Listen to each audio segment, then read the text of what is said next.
উপস্থিত হৈ বিক্ৰম উপস্থিত হৈ বিক্ৰম তুমি ইমান সোনকালে হালমেলি কি খেতি কৰিবা তুমি ইমান সোনকালে হালমেলি কি খেতি কৰিবা গুৰুদেৱ এই ঘৰত আছে বহু কাম হালমেলি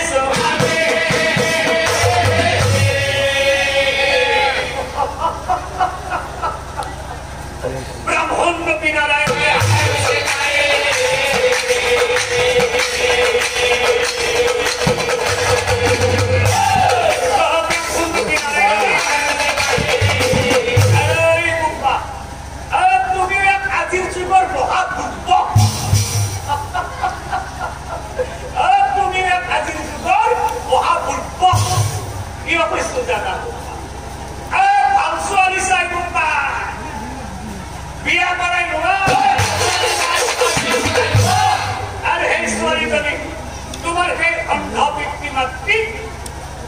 পিতৃমাতৃক যত্ন তাই কৰিবলৈ কোৱা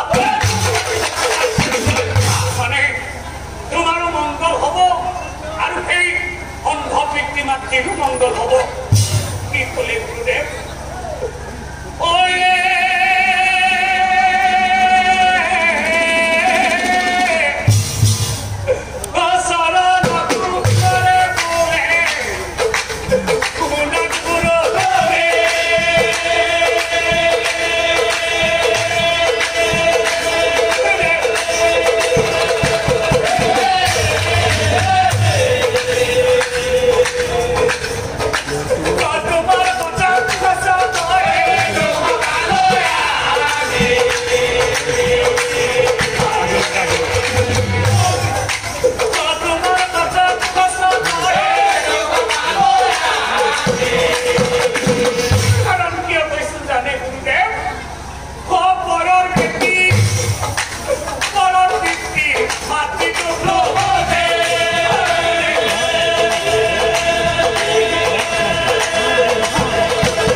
সন্তুষ্ট হল আৰু সন্তুষ্ট হৈ ব্ৰাহ্মণ ৰূপী নাৰায়ণে এই চৰণ কুমাৰক কৈছিল ধন্য চৰণ কুমাৰ তুমি সঁচাই ধন্য তোমাক মই আজিৰ পৰা দিব্য জ্ঞান দিলো তোমাক মই আজিৰ পৰা দিব্য জ্ঞান দিলো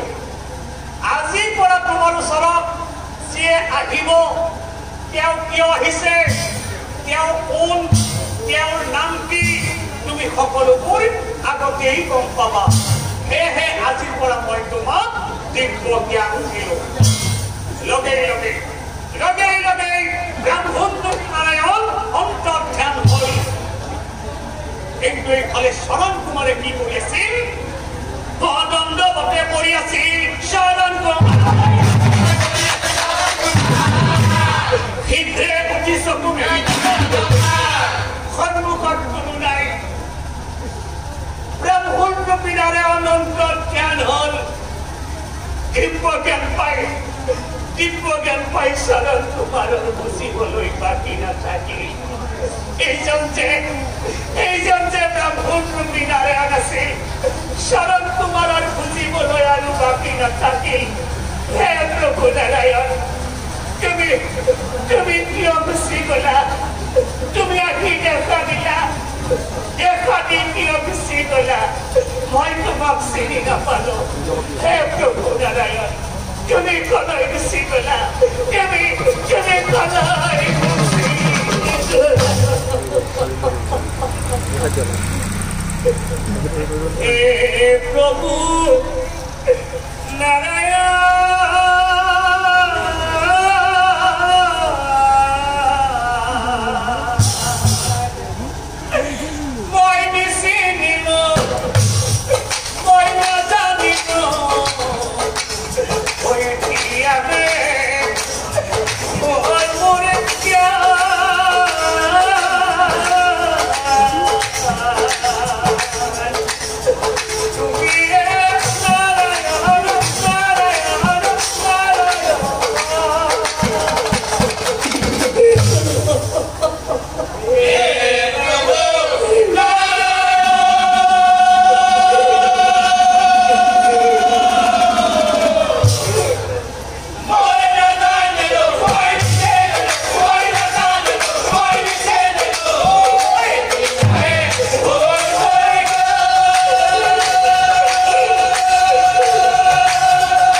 এজন ভণ্ড সন্ন্যাসী আহিব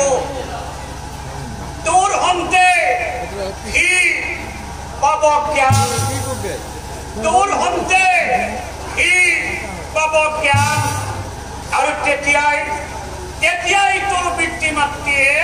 পাব চকুদান তেতিয়াই তোৰ পিতৃ মাতৃয়ে পাব চকুদান ওই খব কথাই আমি ওই অলপ সময় এই যে প্রভু নারায়ণে ভণ্ড সন্ন্যাসীর কথা কলে সন্ন্যাসী রূপণ